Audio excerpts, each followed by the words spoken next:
जी नमस्ते नमस्कार। स्वागत आप सभी का धन्वंतरि के यूट्यूब चैनल पर। हम रोहित वैद्वान हैं, आप हैशटैग बच्चे पार्टी कुल मिलाकर धन्वंतरा। स्वागत स्वागत स्वागत। तो स्वागत है आपका इस क्लास में जो है केवीएस एनवीएस एग्जाम 2024 हैशटैग 10, क्योंकि 10वें नंबर का टेस्ट है। फुल लेंथ आज मॉक टेस्ट चलने वाला है आप लोगों के साथ। 300 नंबर का है ये पेपर, 300 नंबर का है टेस्ट। कोशिश करेंगे यहीं से सर। राधे राधे। अच्छा, कल ना हमने एक टेस्ट लिया था, मॉक टेस्ट अपना ऑनलाइन हुआ था, उसका एक वीडियो हम जल्दी शेयर करने वाले हैं, किस तरह हमारा पूरा प्रोसेस था, क्या हुआ। और उसमें देने के बाद बच्चों ने कहा टेस्ट का सर जी लेवल आई है। देखो भैया एक बात समझ लो, ऐसा नहीं हो सकता कि एग्जाम आपके हिसाब का आएगा कि आप चाहते हो हमें आता है तो बढ़िया वाला पेपर हो गया। नहीं है, मतलब तुम्हें सब आ जाता तो तुम कह के जाते सर जी आसान आ गया। तुम्हें सही नहीं आया तो तुम्हें लग रहा है कि सर जी सारा क्या हो गया, मुश्किल हो गया। तो भाई ऐसा है, ये मुश्किल और उसमें से निकलो बाहर। और आज की क्लास के साथ शुरू करो। पेपर मुश्किल ही आता है, आसान पेपर नहीं आता। ठीक है, डन।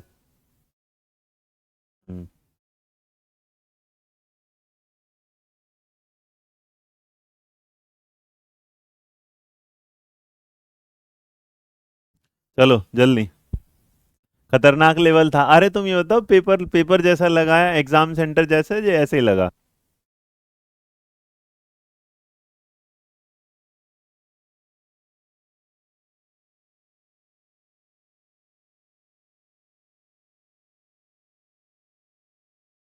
हाँ जी, तो आप जब इस अच्छा, एक काम हो रहा है, बहुत सारे लोगों की डिमांड आई थी कि ये पेपर हमें मिल जाए, छोड़ दिया जाए, ये पेपर दे दिया जाए। तो हम ये सोच रहे हैं कि देखेंगे इसके बारे में क्या सोचा जाएगा। नहीं, खतरनाक नहीं था, बढ़िया था। अब उसमें क्या है, हमने जो भी टेस्ट पेपर बनाते हैं उसके टेस्ट बनाने का जो तरीका है, उसमें मेरे बच्चे सीधी सिंपल सी बात थी यहाँ। देखो, कोई भी पेपर आप अध्ययन मंत्रा का चुनोगे तो उस अध्ययन मंत्रा के पेपर में आपको दो चीज देखने को मिले ही मिलेंगी। हमने उस पेपर को जो बनाया था उसका पैटर्न कुछ ऐसा था। उस सवाल में पैटर्न में था, किसी को अगर लग रहा है कि चाहिए तो भैया टेस्ट क्लियर कराना मजाक थोड़ा ना मान रहे हो, इतना बड़ा कंपटीशन है। अब उसमें क्या था, जो इजी वाले क्वेश्चन थे जो बच्चे कर सकते थे वो हमने रखे थे 40। ठीक है, कुछ ऐसे थे जो मतलब थोड़े से क्या थे, मॉडरेट टाइप के थे, मतलब जिसमें बच्चा अगर करेगा तो वो कितने थे, 30 टाइप के। थोड़े से जिसमें उसे टाइम लगना था, जिसे हम डिफिकल्ट कहते हैं। तो एक बात बताओ, जब शेर का शिकार करने जाओगे या गीदड़ का भी शिकार करने जाओगे तो हथियार शेर के तो रखोगे हम।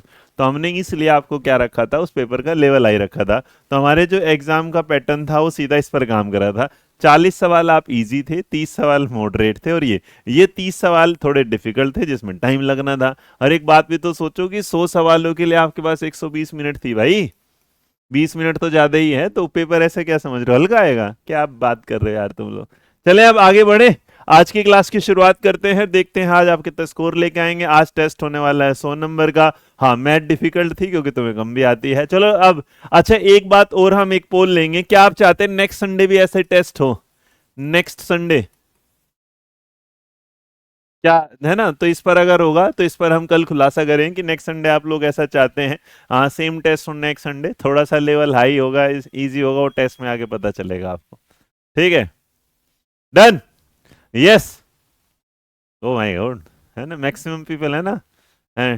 Test next Sunday, test yes, online mock test, offline mock test ऊपर। ऊपर भाई ऊपर, ये तो यस और नो ही है। हाँ, ऑफलाइन केवीएस इन्वेस्ट टेस्ट 28 सितंबर, 28 दिसंबर। यस और नो। चलो, ये पोल बरकरार रहेगा इस सीट पर जब तक ये क्लास चलेगी। बढ़ते हैं आगे की तरफ, और बढ़ते बढ़ते आपकी मुलाकात होती है हिंदुस्तान के नंबर 1 किताब से, जो है केवीएस एनवीएस है ना ये। तो एनवीएस टायर 1 टायर 2 के लिए दूसरी बुक होगी फिलहाल तरह के साथ। टायर 1 में आप इसे पढ़ रहे हैं। आज हम हिंदी के साथ शुरुआत करेंगे, स्पीड भी रहेगी और साथ साथ में सिलसिला रहेगा। यहाँ ऑनलाइन भी हो रहा है बेटा, ऑफलाइन भी, दोनों ही चल रहे हैं वाला। Done, ready, let's go. अच्छा, कुछ लोग बोल रहे हैं कि सर मेरा टेस्ट कंप्लीट नहीं हुआ। बेटा ऑनलाइन उसमें ना, उसे मैं एक मोड और दे, एक बार और कर ले बच्चा, है ना, री अटेम्प्ट खुलवा दे रहा हूँ, वो देख लेना। री अटेम्प्ट के बाजू में पीडीएफ लगी होगी, पीडीएफ निकाल लेना, प्रिंट कर सकते हो। तो जो लोग जिन्होंने अभी नहीं लिया था, पेपर नहीं दिया था, जिन्होंने पेपर दे दिया था, उनके लिए एक अटेम्प्ट हो जाएगा, है ना, एक दो बार हो सकता है ना। हाँ, तो उनके लिए अब जो दूसरे वाले हैं उन्हें पीडीएफ, जो लोग के चाहते हैं कि भाई नया है तो भैया उस पर 101 लिखा होगा, खरीदना देना, पीडीएफ निकलवा लेना। जो बच्चे ऑलरेडी पेमेंट दे चुके हैं उनका प्रिंट निकलवा सकते हैं, पीडीएफ उनके पास ही है। ठीक है, चलो आज की क्लास के साथ शुरू करते हैं। अब मेरे बच्चे चले, लेडी, अरे बोलो रेडी।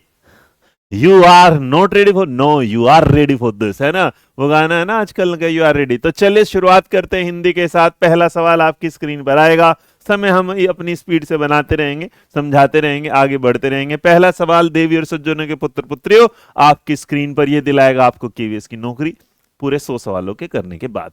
पहला सवाल, उस विकल्प का आपको चयन करना है, दिए गए वाक्य के भेद का सबसे अच्छा विकल्प कौन सा है। जुग जुग जियो मेरे बच्चे, जुग जुग जियो, इस बात के बारे में बताना है। क्या होता है इस शब्द का मतलब कि जुग जुग जियो। ऑप्शन नंबर 1 संदेह है आपको, इच्छा है आपकी, प्रश्न है आपका, विधान है।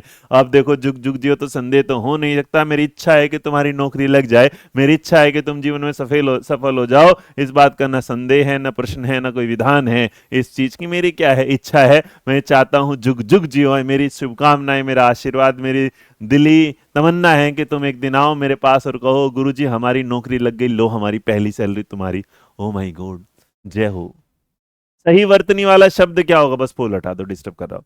हाँ, समझ गए। सही वर्तनी वाला जो शब्द है वो क्या होगा, आपके सामने है। धनंजय होगा, निवृत्ति होगा, प्रज्वलित होगा, या मध्याह्न होगा, बताइएगा। नंबर 2, बहुत जल्दी बेटा, और कोई फालतू मैसेज नहीं करेंगे, आपको बताना है कि सही क्या होगा। इसमें सब में देखो, अगर देखें अशुद्ध लिखा है, धनांडे जो है, धनवान जो है धनांडे वाला, वो क्या है, गलत लिखा है। निवृत्ति भी गलत लिखा है, मध्याह्न भी गलत लिखा है, सिर्फ प्रज्वलित जो है वो बिल्कुल क्या है, सही। ऑप्शन नंबर जो आपके सामने सी है वो बिल्कुल सही लिखा गया है। डन। तो इसके सवाल के साथ आपने ऑप्शन नंबर सी चुना, बहुत बढ़िया। आगे देखते हैं यहाँ नेक्स्ट नंबर आपके सामने, आपको बताना है दिया गया है जो शब्द है उच्छृंखलन, शब्द का जो संधि विच्छेद होगा वो क्या होगा। सवाल नंबर 3 स्पीड के साथ चले। इसमें दी गई जो संधि है आपका, मैं बता दूं जब भी ऐसा कोई शब्द आ रहा है आपके सामने तो एक बात तो क्लियर है, इसमें क्या है, व्यंजन संधि है। व्यंजन संधि अगर आपके सामने आ रही है यहाँ, तो इस सवाल में अगर नॉर्मली ता के नीचे अगर आपने देखा होगा, हाँ बहुत बढ़िया, वही जो मैं बताना चाह रहा था। तो एकदम बेटा या तो या होगा या वाला होगा। अब देखो इसमें जो श्रृंखला वाली चीज आपके सामने दिख रहा है, श्रृंखला या श्रृंखला, तो श्रृंखला वाला शब्द ऐसा सुना नहीं, ऐसा तुमने देखा है। तो सवाल का जवाब ऑप्शन नंबर बी, जितने मेरे बच्चों ने लगाया बिल्कुल बढ़िया। नेक्स्ट आपके सामने आपको बताना अधि जो उपसर्ग है उसका कौन सा उदाहरण नहीं है, कौन सा नीचे दिए गए किस शब्द के साथ अधि नहीं लगाया गया है। और अगर आप इस सवाल को चुनेंगे बहुत बेहतर तरीके से तो आप प्राप्त करेंगे एक सवाल का जवाब और सही। नंबर 4 आपके सामने है, अध्ययन है, अधोगति है, अध्यादेश है, या फिर अध्यक्ष होगा। बिल्कुल सही आप चुन रहे ऑप्शन नंबर बी में, क्योंकि यहां आपसे पूछा गया था अध्ययन वाले के साथ निम्न दिए गए उदाहरण नहीं है, तो जिन्होंने अधोगति लिखा है उनके साथ बिल्कुल क्या है, सही है। अधोगति में उपसर्ग याद रखिएगा। हाँ बहुत बढ़िया।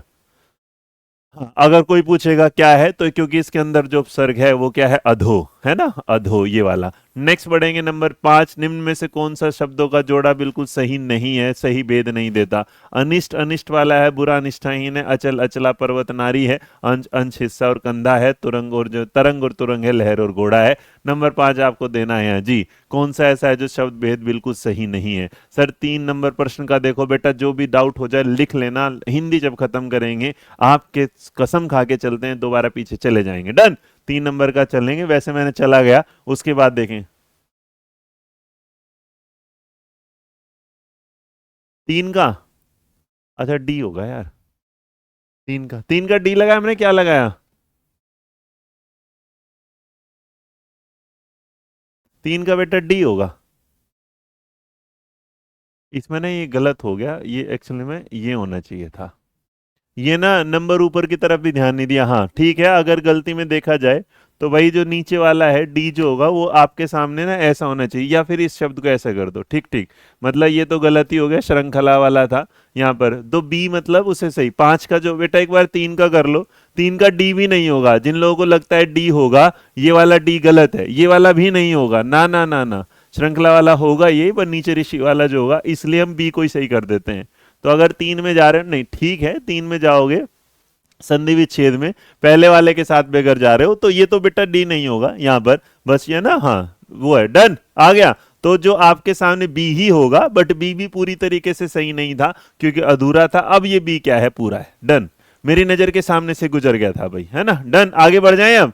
ठीक है, अब तो चलिए आगे देखेंगे। नया नंबर था हमारे सामने 5, जिसको हमने पूछा था ये बहुत बढ़िया। अगर ऐसे कोई भी डाउट आते रहे तो पूछते रहो, क्योंकि हम आगे बढ़ते रहेंगे, है ना। एक बार लास्ट में आपके सामने बताना है ये वाली चीज के साथ। नंबर आपका 5 है। 5 नंबर में आपने जो जवाब दिया उसका अनिष्ट अनिष्ट, तो बेटा इसने पूछा सही नहीं है। देखो एक तरफ अनिष्ट का बुरा है, अनिष्ट का निष्ठाहीन है, तो सवाल में 5 का बी देने वाले बहुत सारे लोग हैं, बहुत सारे। क्योंकि याद रखिएगा अनिष्ट का जो मतलब होता है बुरा और क्या होगा, अशुभ होगा, और अनिष्ट जो है उसका अर्थ होता है निष्ठाहीन। क्या होता है, निष्ठा। अब इसमें सही नहीं है तो हम अचल और अचला दे देते हैं। अचल का मतलब पर्वत और अचला का मतलब नारी।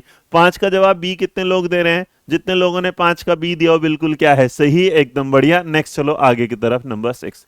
मान जो प्रत्यय है उससे निर्मित शब्द नहीं है। मान जो प्रत्यय है उससे निर्मित जो शब्द नहीं है वो कौन सा नहीं है, बताएं, फटाफट बताइएगा, जल्दी जवाब दीजिएगा, क्या होगा इस सवाल का सही जवाब।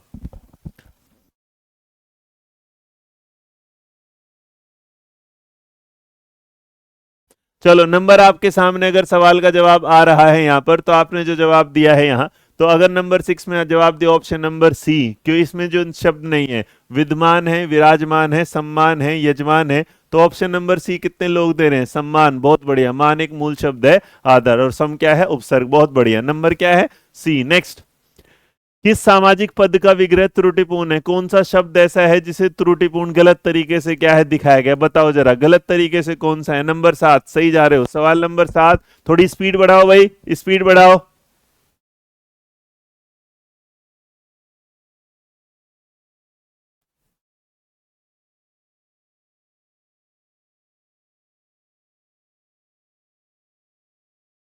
चलो नंबर आपके सामने मेरे बच्चे, कोई भी सवाल में तुम्हें गड़बड़ लगे हम उसे लास्ट में लेंगे 20 के बाद, प्लीज यहां रहने दो। नंबर 6 में आ रहा है, किस सामासिक, आपको बताना है कौन सा जो सामासिक पद का विग्रह जो है वो गलत है, त्रुटिपूर्ण है। तो मैक्सिमम लोगों ने 7 नंबर के साथ जवाब दिया, option number A B C D. चलें, जिसका डाउट है वो रुक जाना, बाद में, पहले यहीं आओ। ऐसे यार पूरे टेस्ट के खराब कर दोगे यार। एक पूछ रहा है सीबीटी होगा क्या, मतलब यार पेपर आ रहा है उसे यही नहीं पता ऑनलाइन होगा कि नहीं। अब पगले, चलो यहां से आपके सामने नंबर 7 है, option number A B C. तो अब मैक्सिमम लोगों ने सी जवाब दिया, सुधा युक्ति से। त्रुटिपूर्ण पूछ रहा है गलती वाला, सुधा शक्ति, सुधा से रिक्त पूछ रहा है। ओ ओ ओ, कितने लोगों ने जवाब दिया भाई? 7 का डी कितने दे रहे हो?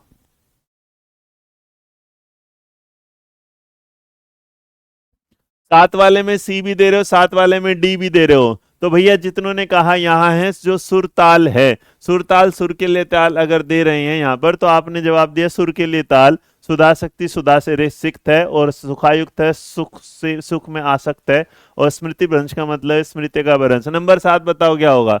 आपने जो जवाब दिया सुर और ताल, सुर के लिए ताल है ना, याद रखना द्वंद्व समास है, सुर और ताल होता है।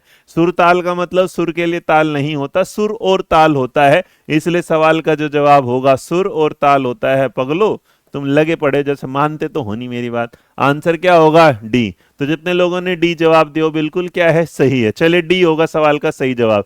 नेक्स्ट, आपको विदेशी शब्द पहचानना है, कौन सा है, कौन सा शब्द विदेशी है? पहला कारीगर है, धमक है, चंदन है, झनकार है, क्या होगा भाई? बहुत बढ़िया, बहुत बढ़िया, जवाब दीजिएगा। हम्म, अगर आप इसमें देखेंगे तो भैया सीधी सी बात है, विदेशी जो शब्द पहचानने, कारीगर, तो कारीगर जो है एक विदेशी शब्द है। कोई तुमसे पूछेगा ये कौन सा है, तो याद रखना फारसी। क्या कहलाता है ये कारीगर जो है, कौन सा है बेटा? फारसी। नॉर्मली अगर देखोगे एग्जाम में हिंदी में जब भी आते हैं फारसी से ज्यादा विदेशी में लगभग लगभग आपके सामने क्या है, फारसी, अरबी, तुर्की, अंग्रेजी, लेकिन सबसे ज्यादा फारसी देखने को मिले हमें अभी। उर्दू शब्द किस भाषा का है? उर्दू जो शब्द है वो किस भाषा का है? अरबी का है, पुर्तगाली, तुर्की है, फारसी। देखो उर्दू जो शब्द है, लगा तुम्हें लगता है उर्दू भाषा वाली बात तो है ही, लेकिन उर्दू शब्द बताना है। उर्दू जो है मूल रूप से जो आता है भैया, याद रखना, उर्दू का जो मतलब होता है छावनी। क्या होता है? छावनी। या आपने कभी शिविर सुने हो ना, जहां पर भाई लोग रुकते थे। उर्दू शब्द का बेसिक मीनिंग होता है छावनी, और अगर इस शब्द के साथ जाते हैं तो ये क्योंकि भाई तुर्की, ये अरबी जितनों ने लिया गलत है, तुर्की जितनों ने दिया बिल्कुल क्या है, सही। तो नंबर तुर्क देश से आए, नहीं सुने थे? नंबर 9 में तुर्क से आए थे, या ना, जैसे आपने मुगलों के बारे में सुना होगा। तो याद रखना, तो इस सवाल का जितने लोगों ने जवाब अरबी दिया है वो गलत है, पुर्तगाली देने वाले गलत, फारसी देने वाले गलत, तुर्की इसका बिल्कुल क्या है, सही शब्द है। तुर्क शासकों के साथ भारत में आया था, भाषा के रूप में विकसित हुआ, जिसमें क्या है, अरबी फारसी का बाद में मिश्रण होता चला गया। तो सही जो जवाब होगा तुर्की होगा। नेक्स्ट, अनिवार्य का विपरीत, अनिवार्य जो शब्द है उसका विपरीत क्या होगा? अनिवार्य शब्द का जो विपरीत होगा वो क्या होगा? जल्दी बताए। अनिवार्य, मैंडेटरी जैसे आप नॉर्मल बोलते हैं, बताओ जल्दी जल्दी जल्दी जी। अनिवार्य शब्द का जो मीनिंग होगा वो क्या होगा? अनिवार्य के साथ जाएंगे कोई ऐसा काम जो बिल्कुल क्या है, मैंडेटरी है, कोई ऐसा काम जो बिल्कुल नेसेसरी है, जो ऐसा काम जो कंपलसरी है। तो नंबर 10 के साथ अगर आप जाएंगे तो ऑप्शन नंबर क्या होगा? उल्टा इसका जो होगा वो क्या होगा? वैकल्प। असफलता, अनुत्कर्ष, अतिवृष्टि का कोई मतलब नहीं है। अनिवार्य है, ये वैकल्पिक है, आप करना चाहते हैं कि नहीं, वॉलेंट्री है या ऑप्शनल है। इसका अंग्रेजी मतलब क्या था? ऑप्शनल। आपको बताना है अध्यापिका के लिए कि इस दिए गए शब्द के बहुवचन रूप में सबसे बढ़िया क्या होगा। मतलब अगर आपके सामने अध्यापिका है तो उसका बहुवचन क्या होगा? अध्यापिका शब्द का बहुवचन क्या होगा? जल्दी जवाब दे भाई।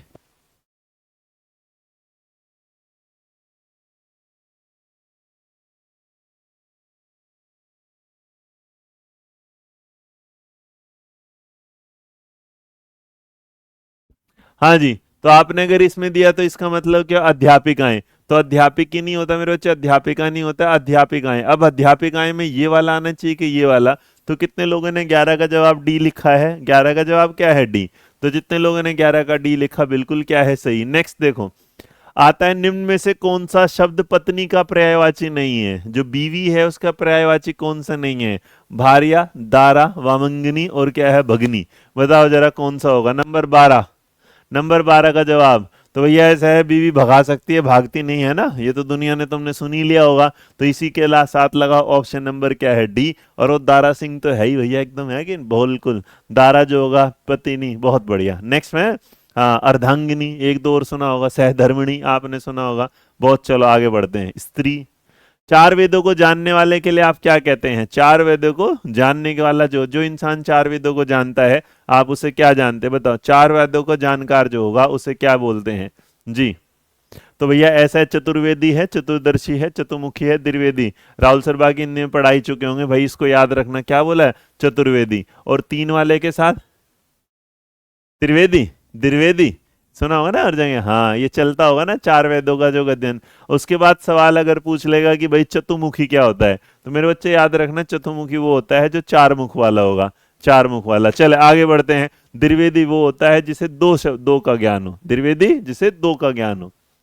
परमेश्वर शब्द में कौन सा समास है? परमेश्वर जो शब्द है उसमें कौन सा समास है? सवाल नंबर आपके सामने, आगे बताओ। परमेश्वर जो शब्द है उसमें कौन सा समास है? जल्दी बताओ भाई। थोड़ा स्पीड बढ़ा के चलेंगे बेटा, लंबा टेस्ट है आज का भाई।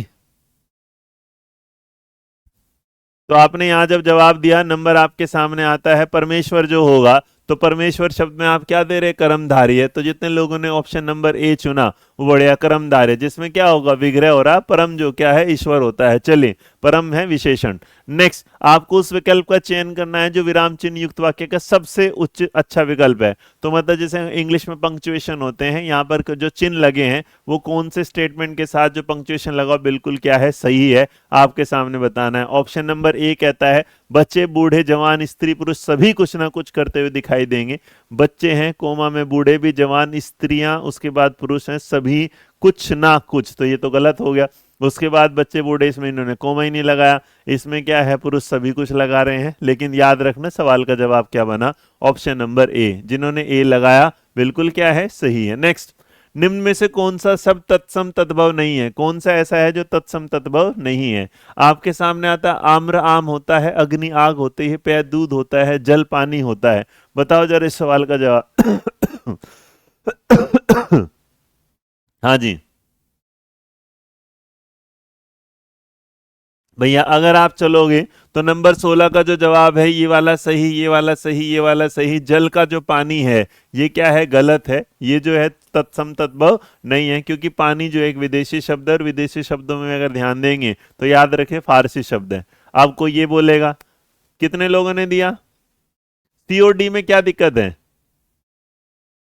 सही विकल्प में। हाँ जी, बस थोड़ा याद रखना इस बात के साथ जो आपने कहा। अच्छा, यहाँ कह रहे कौन सा? तो पेय के साथ दूध। बेटा पानी तो क्या है? फारसी शब्द है। पानी जो है वो क्या है? फारसी। डन। तो आगे बढ़े भाई। हाँ, नेक्स्ट बढ़े। 16 तुम्हारा गलत हो गया। कोई बात नहीं, हो जाता। पानी क्या है? फारसी है। आगे बढ़ जाते हैं नए नंबर के साथ। नया नंबर जो आपके सामने आ रहा है वो है सवाल नंबर 17। अपने पराये की भावना वाक्य में किस कारक का प्रयोग हुआ है? अपने पराये में किसका, बताओ जरा मेरे बच्चे। ऐसा है कि अगर सबसे ज्यादा जाओगे तो जो पे दूध वाला है उसका मतलब नॉर्मली पीने वाले उसमें, बस जो पानी है वो फारसी शब्द है, वो तत्व है ही नहीं, छोड़ दो उस बात को, ठीक है। चलो आपको बेस्ट देखना होगा। अब दुग्ध होगा, नॉर्मली अगर आप जाओगे इसके साथ भी तो आपको लगेगा यहाँ तो पर्यायवाची रूप में यूज है ना, किसी को ये रहा होगा दुग्ध वाली बात के साथ, बट यहाँ ना कौन सा इसके साथ बदलाव, इसका तो बदलाव ही है लेकिन जल का बदलाव पानी के साथ नहीं, छोड़ दो भी, खत्म। ठीक है, नेक्स्ट बढ़ो। नंबर 17 था अपने पराये की भावना। अपने पराये की भावना, अब देखो अपने पराये की भावना में जो शब्द होगा आपको पता ना, इसमें जो संबंध है वो आ गया की, तो की के साथ आ गया ना अपने पराये की, तो ना अपादान है ना अधिकरण है ना संबोधन है, ये क्या होगा? संबंध। 17 का जवाब ऑप्शन नंबर बी। 17 का जवाब ऑप्शन नंबर बी। नेक्स्ट, मोतियों से मुंह भर देना, मुहावरे का अर्थ क्या है? मतलब आपने किसी के मुंह में मोती डाल दिया जो कि खा नहीं सकता, तो इसका मतलब आपने क्या करा? उसका मुंह बंद कर दिया और उसे माला माल कर दिया, रिश्वत दे दी उसको। तो मोतियों से मुंह भर देना का मतलब है किसी को लालच देना, उपहार देना। तो लालच देना बिल्कुल क्या है? सही। रिश्वत देना हो सकता है आप इसे कह सकते हैं परेशान करना, नहीं माला माल। अब तुम्हें ये भी लगेगा, तो इसका इन्होंने पूछा कि सबसे बढ़िया अर्थ क्या होता है, तो याद रखना माला माल कर देना। सबसे बढ़िया क्या होगा? लालच देना सही है, रिश्वत देना भी होगा, लेकिन सबसे बेस्ट जो होगा वो आंसर क्या होगा? माला माल कर देना। आज का ये होता है मुश्किल टेस्ट। ये होता है क्या है? मुश्किल टेस्ट। कि आपको ये लगेगा कि आपको सवाल का जवाब आता है, जैसे इसमें अब ये मुश्किल नहीं है हमारे लिए, क्या है? बेस्ट वाला। आपको पता है कि लालच देना भी कह सकते हैं, रिश्वत देना, लेकिन बेटा मोतियों से मुंह भर देने का मतलब है किसी के पास क्या है? फटाफट इतना पैसा दे दिया, क्योंकि मोती क्या है? जिसके पास मोती डायमंड होंगे। सोचो, अब आपको लगा कि भैया ए भी सही है, बी भी सही है और डी भी सही है, बट बेस्ट वाला क्या होगा? डी होगा।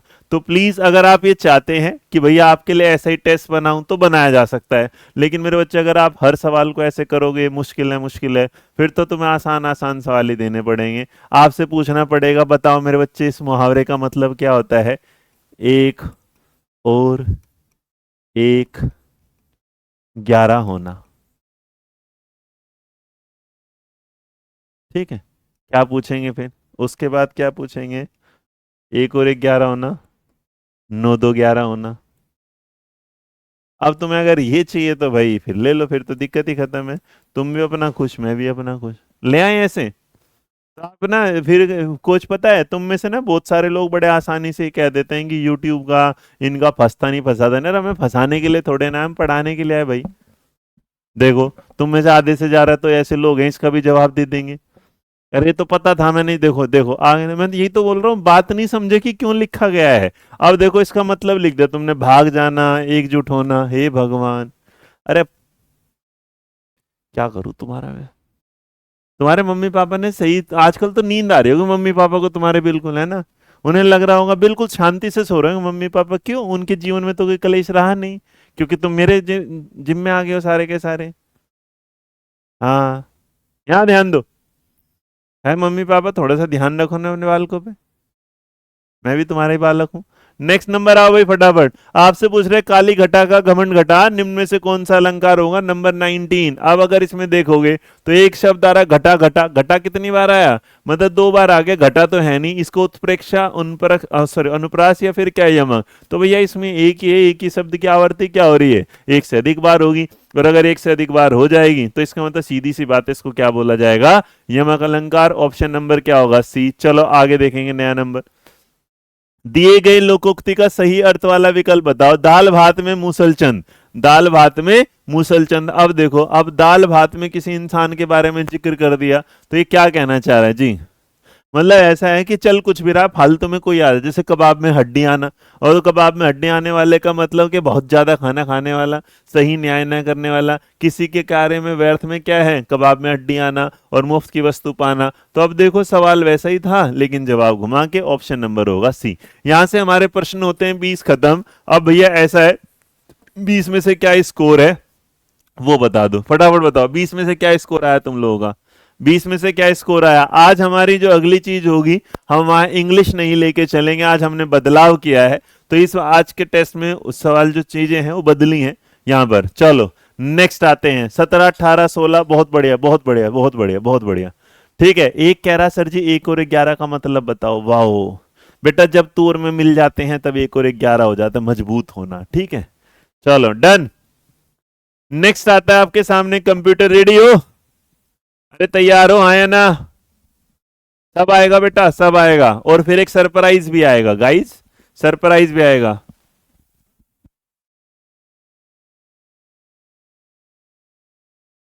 चलो वो भी आएगा। नंबर आ गया। कंप्यूटर आपको बताना है, रिक्वायर चाहिए एक डिवाइस प्रिंटर के लिए, निम्न में से किसके लिए डिवाइस ड्राइवर की आवश्यकता होती है? डिस्क के, रजिस्टर, मेन मेमोरी या कैश मेमोरी? बताओ किसके लिए जरूरत होती है? आपको कोई ड्राइवर की जरूरत होती है। ड्राइवर बेटा चलाने वाला नहीं होता, तुम्हें लग रहा है कि तुम इसे मंथली पैसे दोगे। ड्राइवर का मतलब यहाँ पे सीधा होगा सॉफ्टवेयर होगा। सॉफ्टवेयर में बेटा डिस्क का होता है, जब आप किसी डिस्क को डालते हो या कुछ करते हो उसके लिए सॉफ्टवेयर की जरूरत पड़ती है। रजिस्टर, मेन मेमोरी, कैश के लिए नहीं। आपको बताना है ब्लिंकिंग सिंबल जो होता है कंप्यूटर स्क्रीन पर, आप उसे क्या करते हैं? जो आपका स्क्रीन पर एक ब्लिंक करता रहता है उसको क्या बोला जाता है? उसको क्या बोला जाता है? थोड़ा स्पीड के साथ भाई, उसको क्या बोला जाता है? ब्लिंकिंग वाले को क्या बोला जाता है? उसको बोला जाता है, वही जो तुमने सही चुना, उसको बोला जाता है माउस। जी नहीं। लोगो, हैंड, उसको क्या बोला जाए? Cursor. Option number D. Which of the following is not a number system in reference to computers? आपको बताना है कि कौन सा एक रेफरेंस नंबर, कौन सा नहीं होता एक नंबर सिस्टम जो है कंप्यूटर में। आपके सामने पहला कहता है बाइनरी, दूसरा डेसिमल, ऑक्टल, और तीसरा चौथा है पेंटा। फटाफट स्पीड के साथ।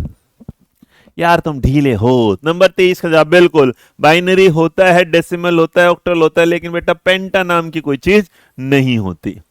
आपको a dash is a collection of related web pages. आपको बताना ए जो है एक क्या है? कलेक्शन है। रिलेटेड क्या है? वेब पेजेस का।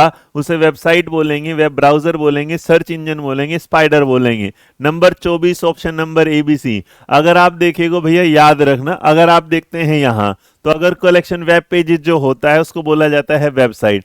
वेबसाइट ना नॉर्मली दो तरीके से काम करती है, अगर आप बेसिक जाओगे तो एक होती है डायनेमिक वाली, एक होती है स्टैटिक वाली।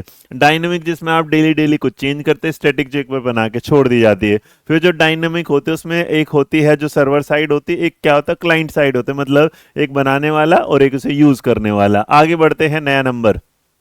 सीपीयू में 32 बिट का जो प्रोग्राम काउंटर होता है, उस बात में सीपीयू क्या एड्रेस करता है? बताओ। नंबर 25, फट से जल्दी से।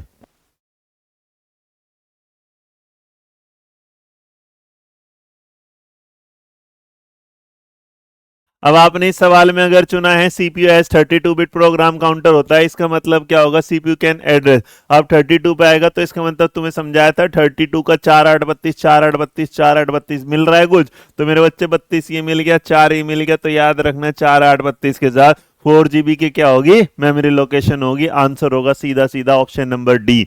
25 का जवाब डी। जिन्होंने डी चुना वो सही है। 332 के साथ नेक्स्ट आता है यहाँ डिजिटल सिग्नेचर जो होता है वो क्या होगा? आजकल जब हम आईटीआर वगैरह कुछ भरते हैं ना, तो एक पेन ड्राइव टाइप मिलता है, उसका डिजिटल सिग्नेचर होता है, मतलब आप लोग कुछ भी देंगे तो डिजिटल सिग्नेचर एक तरीके का इनक्रिप्टेड जो सिग्नेचर होता है।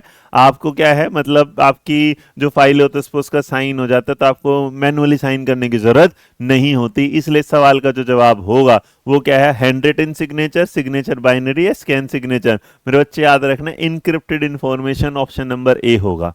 नेक्स्ट आपसे पूछा जा रहा है यहाँ पर कि आपको बताना है कि कौन सी device can not be shared on computer network. किसको आप कंप्यूटर नेटवर्क पर शेयर नहीं कर सकते, ये पूछा जा रहा है। कंप्यूटर नेटवर्क पर किस चीज को आप शेयर नहीं कर सकते? हार्ड ड्राइव को, कीबोर्ड को, सीडी ड्राइव को, प्रिंटर को? हाँ जी, आप नहीं कर सकते, याद रखना, can not be shared on computer. Hard drive को शेयर कर सकते हो आप, सीडी ड्राइव भी, प्रिंटर भी, लेकिन कीबोर्ड जो होता है वो किसी के साथ शेयर नहीं होता। कीबोर्ड जो होता है वो किसी के साथ शेयर नहीं होता। आप बहुत ज्यादा गलत कर रहे हो, फिर बोलोगे सर जी मुश्किल पेपर बना दियो। आपको the file created by Microsoft Excel software are generally known as, कि जो एमएस एक्सेल फाइल बनाता है वो किस रूप में जानी जाती है? ग्रिड्स में, वर्कबुक्स में, सेल्स में, या वर्कशीट में? Number 28 option number ABC. भाई जो भी एमएस ऑफिस पे फाइलें बनती हैं मेरे बच्चे याद रखना, किस में बनती है? वर्कबुक में। क्या बनेंगे? वर्कबुक। ऑप्शन। अच्छा, कुछ लोगों ने कहा ये वर्कशीट पे भी होता है। देखो, अगर फाइल क्रिएटेड हुई तो चारों समझ लो कि भैया माइक्रोसॉफ्ट एक्सेल सॉफ्टवेयर पे जो भी जर्नली क्रिएट होती है उसके क्या बोलते हैं? वर्क। अब आपके सामने कितने लोगों ने वर्कशीट, वर्कशीट याद रखना वर्कबुक के अंदर का एक पेज होता है जिसमें आप डेटा रो और कॉलम में रखते हैं। याद रखना, अगर आप देखो वर्कबुक क्या होगी, आप देखो आपने क्या किया कि एक वर्कबुक में बहुत सारी वर्कशीट हो सकती हैं। जैसे तुमने देखा नहीं, आपने कोई फाइल खोली, उसके ऊपर न्यू लिखा होगा, फिर वो फाइल खोलेगी, उसके बाद रो और कॉलम हो गया। आपने कई बार देखा ना उसके अंदर नीचे की तरफ भी ऐसा, भाई एक ही उसके अंदर A B C D, sheet 1 sheet 2 sheet 3, इस तरह भी देखा होगा। तो ये होगा सेल, नॉर्मली तुम्हें पता है ग्रिड जो होते हैं क्या होते हैं, लाइन। तो देखो ऐसे सवाल में फंस जाओगे तो याद रखना जो फाइल क्रिएटेड होगी उसको वर्कबुक बोलेगा, उसके अंदर जो आ सकता है वो क्या वर्क। कैसी लगी जानकारी, है ना सर जी, ये तो मालूम था गड़बड़ हो गया, बस यही तो एक नंबर चला जाता है मेरे बच्चे। पर एक नहीं जाएगा तुम्हारा, 3 जाएगा, 3 के बाद तुम्हारा एक नंबर नेगेटिव में भी जाएगा, तो तुम्हारे 4 नंबर जाएंगे। डन। सॉफ्टवेयर इंस्ट्रक्शन जो इंटेंडेड होगा to satisfy a user specific processing need are code, कि उपयोगकर्ता की विशिष्ट जो प्रसंस्करण आवश्यकताओं को पूरा करने के उद्देश्य से सॉफ्टवेयर जो निर्देश करता है उसे हम क्या कहते हैं मेरे बच्चे। सॉफ्टवेयर होता है हमारे उस हिसाब से जो हमारे काम का हो, और अगर हमारे काम का होगा तो इसका मतलब आप उसे सिस्टम सॉफ्टवेयर माइक्रो अपने काम का है। नॉर्मली क्या है, जैसे ऐप डाउनलोड करोगे तो जो ऐप आपके काम की है आप उसे डाउनलोड करोगे, जो ऐप आपके काम की नहीं उसे आप डाउनलोड नहीं करोगे। मान लो देखो मेरे काम का स्नैपचैट नहीं है तो मैं स्नैपचैट डाउनलोड नहीं करूंगा। तुम्हें लग रहा है कि तुम्हें स्नैपचैट करके अपने आप के शकल को और सुंदर बनाना, मतलब एक बात सोचो, एक अच्छा खासा इंसान स्नैपचैट में अपने को कुत्ता बिल्ली जीभ काटता हुआ, है ना, मैंने देखा ना ऐसे लंबे से वो निकालेंगे, किसी का खरगोश निकाल रहा है, किसी का कुत्ता बन रहा है, किसी का चुड़ैल बन रहा है, कोई राक्षस बन रहा है ना। तो तुम समझो भगवान ने इतना बड़े इंसान बनाया, तुम्हें कुत्ते बनने की जरूरत है, बनो भाई कुत्ते, हम क्या कर सकते हैं। ठीक है, करो डाउनलोड। नंबर डी हो गया भाई 29 के बाद 30। सवाल नंबर 30, अरे नंबर ही गलत हो गया क्या, हाँ 30 वाला ये रहा भाई। क्वेश्चन नंबर 30 का जवाब दो। Which file is responsible to start, क्या है, एमएस वर्ड।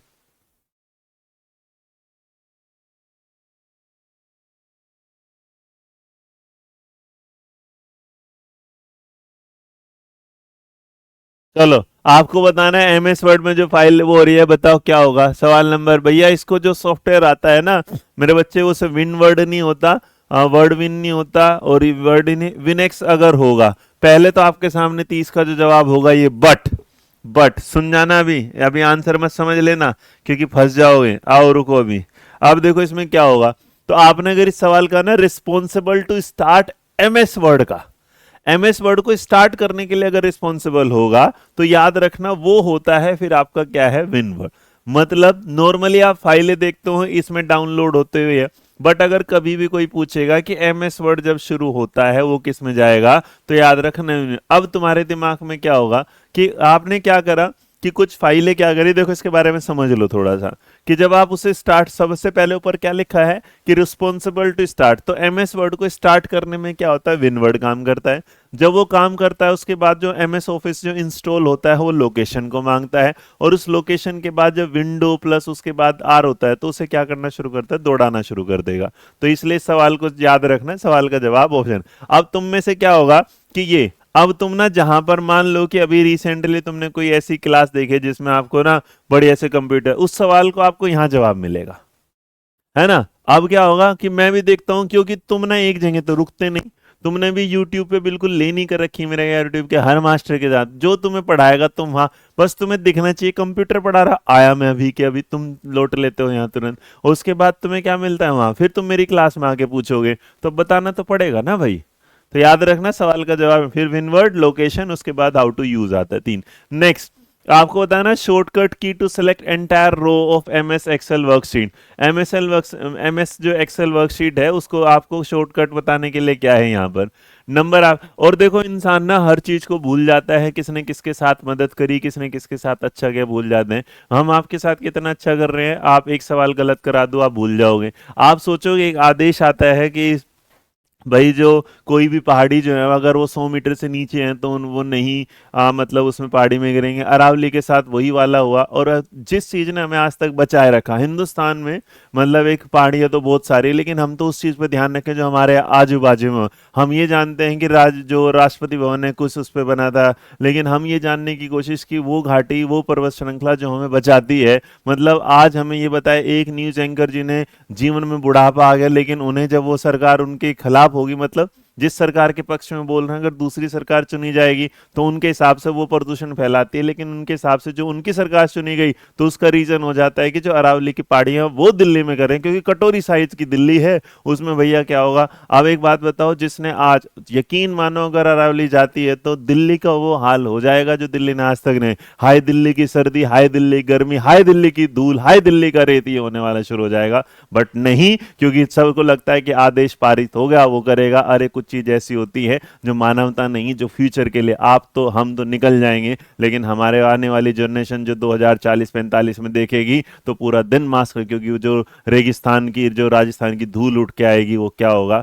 लेकिन मुझे लगता है कि जो अरावली है वो हमेशा क्या है, हमें बढ़ना चाहिए, सेफ उसकी तरफ जाने। तो अरावली की पहाड़ियों पर अगर आप देखेंगे वो हमारे लिए हमेशा ही अच्छी, और अरावली का पहाड़ हटने से रेगिस्तान का जो है ना वो विस्तार हो जाएगा। अरावली एक क्या है, नॉर्मल एक नेचुरल हमारे लिए वॉल का काम करती है। जैसे वो पहाड़ी मान लो क्या है हट जाएगी तो जो रिहायशी रेसे जिसमें हम रहते हैं वो रेगिस्तान के एरिया का बढ़ जाएगा। इसका सीधा असर जो है नॉर्मल पड़ेगा जयपुर पर, अलवर पर, सीकर पर, दौसा पर, इसके अलावा दिल्ली पर भी आएगा। और इस पर्वतमाला के हटने से हो जाए जो भूजल स्तर होगा वो क्या है, नीचे जाएगा। अगर नीचे जाएगा तो उससे क्या होगा, जल संकट बढ़ेगा। अब जल संकट बढ़ेगा तो जो किसान है वो बेचारे कहाँ जाएंगे, वो पलायन करेंगे। वो पलायन करेंगे तो इसका मतलब खेती हटेगी, खेती हटेगी तो मतलब क्या पड़ेगा, नुकसान होगा। अगर नुकसान होगा तो खेती के हटने से अनाज जो चीजें महंगी होगी, अब वो महंगी होगी तो उसका असर कहां पड़ेगा, हम पर। हम किसी चीज में ये जान ही नहीं रहे कि एक पर्टिकुलर चीज से कितना नुकसान होने वाला है, बट स्टिल कोई बोलना ही नहीं चाहता कि क्या हो रहा है हमारे उसमें। कि है भाई हमारा AQI खराब होता है तो इसका मतलब अचानक से कि दिल्ली में आने वाले आप क्या करो, ट्रकों को बंद कर दो।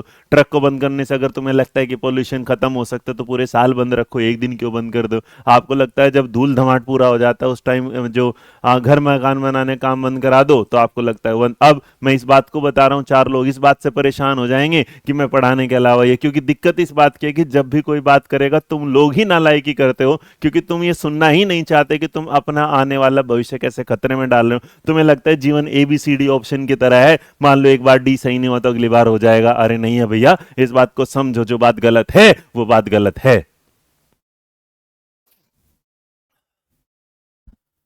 ओह सॉरी यार, है ना। हाँ चलो नंबर 31 पे आ जाओ। इसीलिए तुम लोग कहते हो ना बात कर, मैं ना बात नहीं करना चाहता इन चीजों पे। मैं बात करता हूँ ना तो मेरे मुंह से वो चीजें निकल जाती है जो, हाँ आप देखो, मतलब दिक्कत इसी बात की है कि कोई बोले तो गलती है, लेकिन ठीक है चलो। नेक्स्ट आता है आपके सामने यहाँ, नेक्स्ट आता है आपको शॉर्टकट की बता, इसमें बताना है कि MS वर्ड एक्स जो वर्कशीट है उस पर क्या हो। तो आपसे कहते हैं भाई अगर नंबर 31 का आपने जवाब दिया और ऑप्शन, तो याद रखना शिफ्ट के साथ स्पेस अगर दबा दोगे तो आपको ये मिल जाएगा। ऑप्शन नंबर क्या होगा, बी। 31 का जो जवाब होगा ऑप्शन नंबर क्या होगा, बी। नेक्स्ट नंबर आपके सामने आता है 32, dash is not a server side scripting language. आपको बताना है कौन सी सर्वर साइड की स्क्रिप्टेड लैंग्वेज में काउंट नहीं होगा। PHP होगा, C हैशटैग होगा, कॉफी कप होगा, पाइथन होगा। नंबर 32 आता है, याद रखना कॉफी कप नाम की कोई सर्वर नहीं होती। PHP जो होता है एक वाइडली यूज सर्वर होता है जिसे आप यूज करते हैं वेब डेवलपमेंट पे। अगर आप C हैशटैग देखेंगे हाई लेवल प्रोग्रामिंग लैंग्वेज होती है, आपने देखा टिपिकली जो ASP.NET नेटवर्क पर काम करती है। कॉफी कप अगर कोई पूछेंगे तो याद रखना ये वेब डिजाइन सॉफ्टवेयर टूल होता है। मतलब याद रखना ये जब आप वेब डिजाइन करते हो उसका एक सॉफ्टवेयर क्या होता है, टूल होता है। और पाइथन के बारे में तो आप शुरू से जानते हो लैंग्वेज, तो सवाल का जवाब होगा ये। कोई पूछेगा कॉफी कप क्या होता है तो मेरे बच्चे मैंने आपको बता दिया, कॉफी कप एक HTML एडिटर के रूप में काम करता है। किसके रूप में काम करता है, HTML एडिटर। ठीक है नेक्स्ट आए भाई 33। आपको बताना है Ctrl+D in Microsoft power point. Microsoft power point में Ctrl+D जो दबाए जाने पर क्या प्रभाव होगा, सवाल नंबर 33 का आपको बताना है जी। चलो अब आपके सामने, हाँ जी, तो आपके सामने नंबर 33 आता है। सवाल नंबर 33 का अगर दिया मेरे बच्चे Ctrl+D अगर आप करेंगे तो हम तो भाई PPT बनाते हैं, हमारा तो जीवन ही निकल गया। तो D का मतलब मेरे बच्चे याद रखना, नॉर्मली कहीं डुप्लीकेट लिखा हुआ है तो D से डुप्लीकेट रखना, डुप्लीकेट द सिलेक्टेड साइड, कि जिस आप साइड को स्लाइड को पकड़ रहे हैं वो क्या हो जाएगी, डुप्लीकेट, मतलब सेम कॉपी हो जाएगी इन शॉर्ट। नेक्स्ट आपको होता है ना which alignment can not occur into the text of a document, कि कौन सा अलाइनमेंट कभी नहीं हो सकता टेक्स्ट के document, left centre zigzag right, मतलब कौन सा अलाइनमेंट नहीं होता। भाई हम अलाइनमेंट जब बनाते हैं ना तो तुमने देखा होगा मेरे बच्चे ऊपर की तरफ या तो यहाँ जाएगा या यहाँ जाएगा या यहाँ, नॉर्मली अगर देखोगे तो हम इसे कह सकते हैं या तो लेफ्ट में हो सकता है या राइट में हो सकता है या सेंटर में हो सकता है, लेकिन जिगजैग नाम का कोई नहीं होता। तो ऑप्शन नंबर क्या होगा? सी। नेक्स्ट आपके सामने नंबर 35, क्या आपको बताना है सेकेंडरी मेमोरी के बारे में कौन सा स्टेटमेंट इनकरेक्ट है? सेकेंडरी मेमोरी के बारे में कौन सा स्टेटमेंट इनकरेक्ट है, बताओ जरा फटाफट जी, बताइएगा फटाफट। हाँ जी हाँ जी हाँ जी सर। हाँ अभी तो क्लास चल रही है, उतरे की नहीं खाली है। हाँ,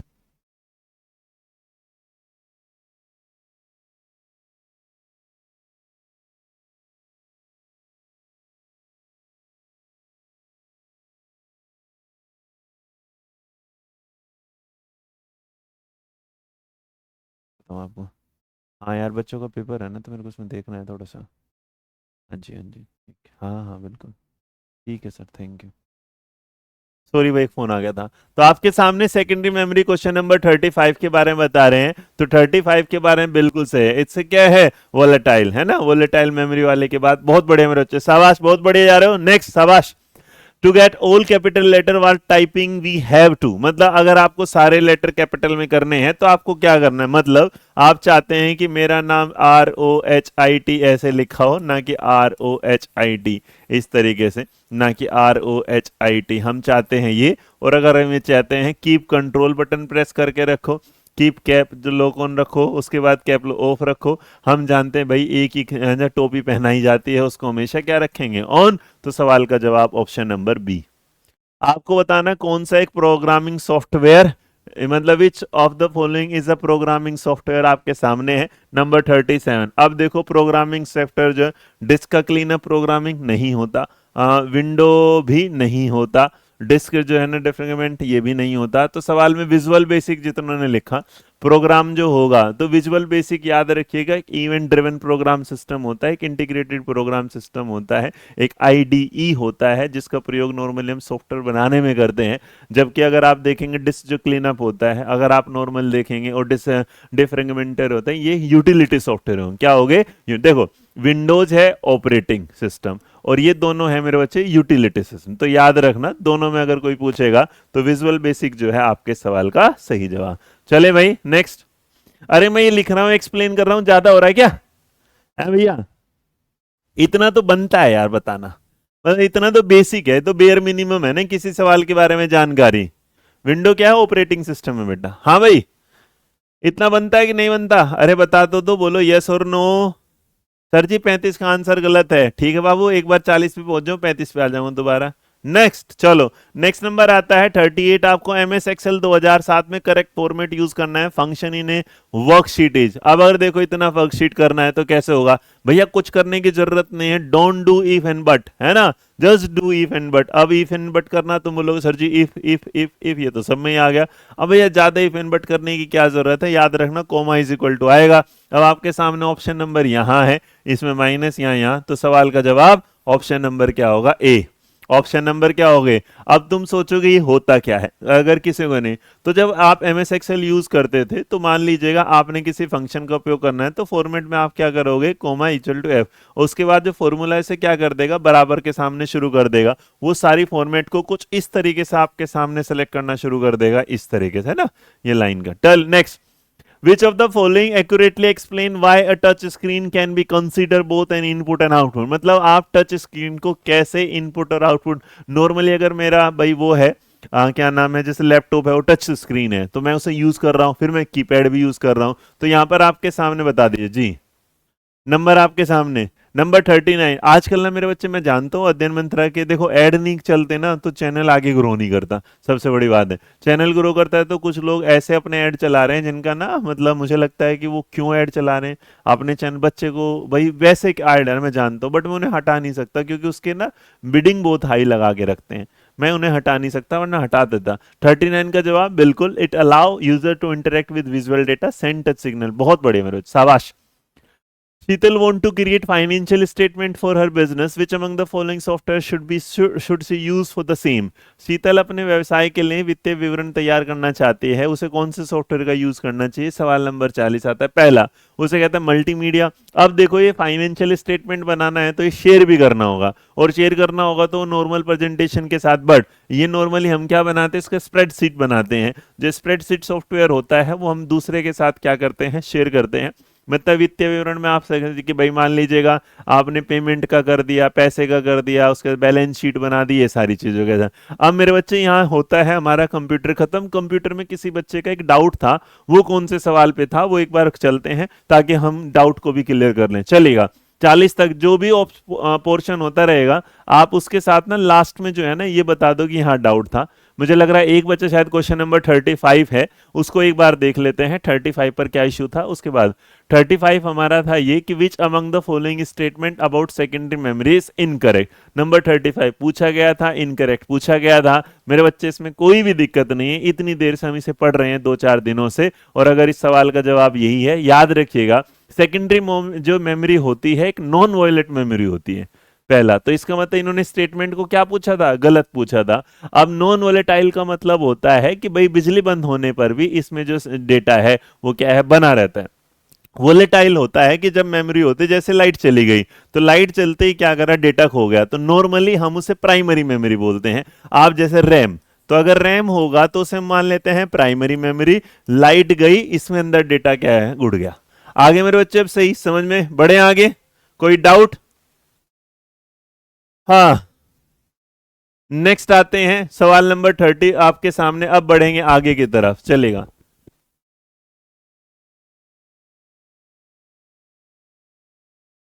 नाउ करंट अफेयर्स के साथ बढ़े भाई, G K and current affairs. Are you ready भाई, तैयार हैं? Done, no doubt. चलिए फटाफट आपके सामने सवाल आता है, आपको बताना है कि रैंक बेस्ड जो एडमिनिस्ट्रेटिव सिस्टम था जिसमें अब अकबर के शासनकाल में, उसे कौन संभालता था, क्या नाम था उसका? अकबर के शासनकाल में ओहदा आधारित जो प्रशासनिक होता है, जैसे आपके ऑफिस में कोई एडमिनिस्ट्रेशन ऑफिस होता है उस तरीके से। तो यहाँ पर अगर आप इसमें देखेंगे तो नॉर्मली मेरे बच्चे इसको आप ग्रेडिंग प्रणाली के रूप में जानते थे, और इस दौरान इसको जो बोला जाता है उसको बोला मनसबदारी। क्या बोला जाता था, मनसबदारी। ऑप्शन नंबर ए जिन्होंने दिया वो बिल्कुल क्या है, सही है। नेक्स्ट प्रशांत को, next number. When was Bihar separated from Bengal? Bihar जो है बंगाल से कब अलग? 1905 में, 1910 में, 1912 में, 1918 में? बिहार जो है वो बंगाल से कब अलग होता है? नंबर 42 आपके सामने आता है। 42 नंबर का जो जवाब, बिहार पहले उड़ीसा से भी अलग होता है, याद रखना। अगर हम नॉर्मल देखेंगे तो बिहार वाज सेपरेटेड बंगाल से अगर होगा तो जवाब होगा 1912 में। बिहार क्या है, उड़ीसा से भी अलग हो जाता है, उसकी भी एक अलग कहानी है। पर फिलहाल इस सवाल को हम ये रखते हैं। 1905 में बेटा बंगाल विभाजन होता है। 1905 में क्या होता है, बंगाल का विभाजन होता है। बट इन्होंने पूछा कि बंगाल जो बिहार जो है वो, तो 22 मार्च इसीलिए बिहार दिवस बनाया जाता है। तो बिहार में क्या हुआ कि 1912 में जब ये अलग होता है तो भाई बिहार और जो उड़ीसा है वो सेपरेटेड उसमें आ जाते हैं। किस में आ जाते हैं, अलग अलग। तो 1912 बिल्कुल सही है। चलिए नेक्स्ट, आपके सामने बताना है कि कौन सा ऐसा आर्टिकल है जिसमें हम ये कहते हैं कि इंडियन कॉन्स्टिट्यूशन में कौन सा ऐसा आर्टिकल है कि हम हमारा राष्ट्रपति तो होगा लेकिन एक उपराष्ट्रपति भी होगा, मतलब प्रेसिडेंट भी होंगे, एक क्या होंगे, वाइस प्रेसिडेंट भी होंगे यहाँ पर। तो इसके बाद अगर देखेंगे से आर्टिकल 61 है, आर्टिकल 63 है, 65, 62, आंसर होगा आर्टिकल 63। तो हिंदुस्तान में हमारा जो आर्टिकल 61 अगर होगा तो मेरे बच्चे याद रखना ये हमारे राष्ट्रपति पर महाभियोग लगाने का होगा। तो राष्ट्रपति जी पर जो महाभियोग लगाते हैं उसमें आपके सामने ये होगा। और 63 में होगा कि भारतीय जो हमारा गणतंत्र है, हमारा जो कॉन्स्टिट्यूशन है उसमें। अब कई बार सवाल आ जाता है कि भाई ये होगा, मान लीजिएगा भाई कि जो हमारे राष्ट्रपति हैं उनकी अचानक से क्या हो जाए, भाई कुछ दिक्कत हो जाए या मृत्यु हो जाए या बीमार हो जाए, तो उनकी जगह पे कोई ना हो, तो फिर क्या है, उपराष्ट्रपति उसकी अनुपस्थिति में काम करते हैं। और अगर 62 होगा तो मतलब याद रखना है चुनाव से रिलेटेड। बट आपके लिए दो जरूरी है, 62 और 63 जो हमने दिया है। आपको बताना है, आपके सामने लूनी नदी पर एक वो बना हुआ है, जवाई डैम बना हुआ है, ये आपको बताना कौन से राज्य में है। तो आप कह सकते हैं सवाल की जवाई जो बांध है वो किस राज्य में? चलिए बहुत बढ़िया, नेक्स्ट बताओ। अब अगर इसमें देखेंगे तो भैया ऐसा है, जयपुर याद रख लेना। क्या याद रखोगे, जयपुर। जयपुर से क्या याद रखोगे? राजस्थान। क्या रखोगे? राजस्थान। और ये बांध ना नॉर्मली क्या, और राजस्थान के पाली जिले में, अगर कोई पूछ लेगा कहां पर, तो पाली जिला है। आपको बताना है what was the name of the operation that lead to the annexation of Hyderabad state into India. वह ऑपरेशन का नाम जिसके कारण हैदराबाद राज्य का भारत में क्या हुआ था, विलय हो गया था, जुड़ गया था। तो उसको क्या अब हुआ था ये, किस काम में अगर देखेंगे तो भारतीय सशस्त्र सेनाओं ने भाई क्या एक अभियान चलाया, और उस अभियान के तहत जो हैदराबाद की रियासत है उसे भारतीय संघ में मिला लिया। कहा जाता है भारत की स्वतंत्रता के बाद जो हैदराबाद के निजाम थे वो कह रहे थे कि भाई नहीं हम होंगे, अलग नहीं होंगे। तो स्वतंत्र रहने का फैसला किया। बाद में जो सरदार पटेल जी बोले कि ना ये नहीं हो सकता भाई, हिंदुस्तान एक स्वतंत्र राज्य है, सब लोग मिलकर काम करेंगे। और लेने के बाद भारतीय सेना क्या करते, निजाम के उस पर करते थे। 5 दिन की लड़ाई चलती है, निजाम की सेना हार जाती है और हैदराबाद का भारत में विलय हो जाता है। याद रखिए इसको बोला गया था ऑपरेशन पोलो। क्या था? ऑपरेशन पोलो। तो आंसर होगा ऑप्शन नंबर सी। मैं सच बताऊं, तुम लोग इस क्लास को ना बाद में अगर वर्बली सुन भी लोगे ना, तब भी तुम्हें बहुत फायदा होगा मेरे बच्चे। आपको बताना है कि करेज एंड कन्विक्शन जो एन ऑटोबायोग्राफी जो है वो किसके द्वारा फॉलोइंग, उसमें किस व्यक्ति की आत्मकथा है, बताओ। आपको बताना है करेज एंड कन्विक्शन जो है ये किसकी ऑटोबायोग्राफी है, क्वेश्चन नंबर 46। अब अगर आपने कभी नाम सुना हो तो अभी ना जो हमारे 24वें चीफ ऑफ इंडियन आर्मी थे, उनका था भाई, उनकी लिखी गई थी ये। उनका नाम था वीके जोशी और वीके सिंह, दो आपके सामने है। वाई के जोशी है बट ये क्या है, वीके सिंह। तो जिन्होंने वीके सिंह नाम लिखा है वो बिल्कुल क्या है, सही है। और उन्होंने इस कहानी में अपनी जो बातें बताई हैं वो बताई हैं जो 1971 की लड़ाई हुई थी ये। चलो नेक्स्ट। हाँ, आपको बताना है जो फाइनेंशियल इंस्टीट्यूशन ऑफ इंडिया में कौन सी चीज को फॉलो नहीं करता। कौन सी ऐसी चीज है जिसका वित्तीय संस्थान हमारे साथ संबंध नहीं रखता? पहला, वो कहना चाहता है एक्सपोर्ट इंपोर्ट, बिल्कुल करेगा। छोटी इंडस्ट्रीज को डेवलपमेंट बैंक वाला बिल्कुल करेगा। हाउसिंग बैंक फाइनेंशियल बिल्कुल है। लेकिन बेटा जो rural and agriculture development bank है नंबर डी 47 का, वो इसके साथ नहीं आते। तो फाइनेंशियल इंस्टीट्यूशन ऑफ इंडिया ये नहीं है। बाकी housing bank, small industry, export import सारे हैं।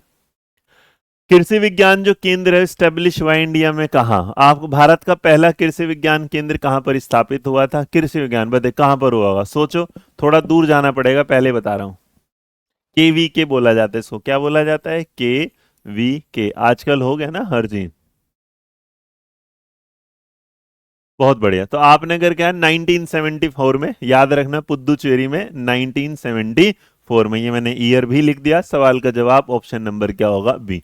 तो उस टाइम में आज ये पुद्दुचेरी कहलाते, तब ये पांडिचेरी कहलाती थी। क्या है? पांडिचेरी। नेक्स्ट आपको बताना है कि यूनियन जो यूरेनियम का जो रिजर्व है वो लोकेट, जिसका नाम क्या है? भीमा बेसिन। तो भीमा बेसिन जो प्लेस है वो कहाँ पर है? आंध्रा, कर्नाटका, तमिलनाडु या फिर झारखंड? बताइएगा। भीमा बेसिन जो है, अब भीमा बेसिन जो है इनमें से क्या होगा? भीमा बेसिन। अब इसे याद रख लेना, बी से बेंगलोर। क्या याद रखो? बेंगलोर। बेंगलोर जो है कैपिटल किसकी है? कर्नाटका। तो कर्नाटका कहाँ है यहाँ? अब कर्नाटका के साथ बेंगलोर याद रखना, साथ साथ में इसको याद रखना सिलिकॉन सिटी के नाम से भी जाना जाता है ना, कंप्यूटर के उसमें सिलिकॉन चिप का शहर बोला जाता है। तो यहाँ पर डन। आगे देखेंगे नेक्स्ट।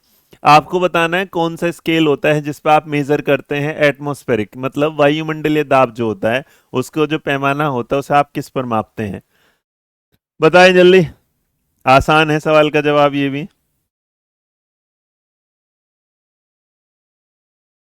क्या जवाब दिए तुम?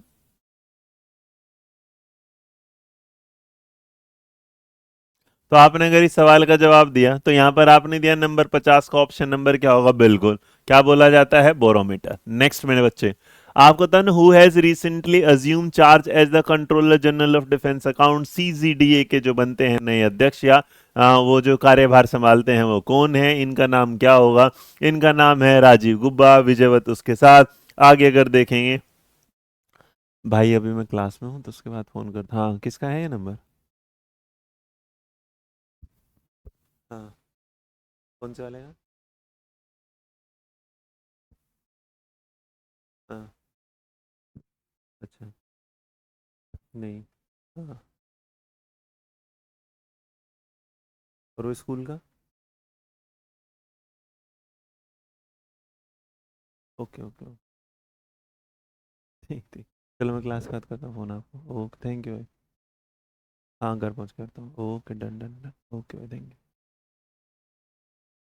चलो, तो आपने नंबर 51 का अगर जवाब दिया तो आप संजय मल्होत्रा नाम दे रहे हैं। जितने लोगों ने इस सवाल का जवाब दिया है, नहीं, ये आप गलत हैं, यहाँ है विश्वजीत सहाय। तो विश्वजीत जो सहाय हैं वो बने हैं नए, तो सवाल का जवाब ऑप्शन नंबर होगा बी। याद रखें, ऑप्शन नंबर क्या होगा? बी। नेक्स्ट, आपके पूछा है GST collection of October 2025 as पर ऑफिशियल डेटा, कि भैया अक्टूबर में इतना हमें क्या मिला था? जीएसटी मिला था। और आपके सामने एक सवाल और होगा कि जीएसटी की फुल फॉर्म क्या थी, जीएसटी किस ईयर में आया था, ये भी लिखेंगे।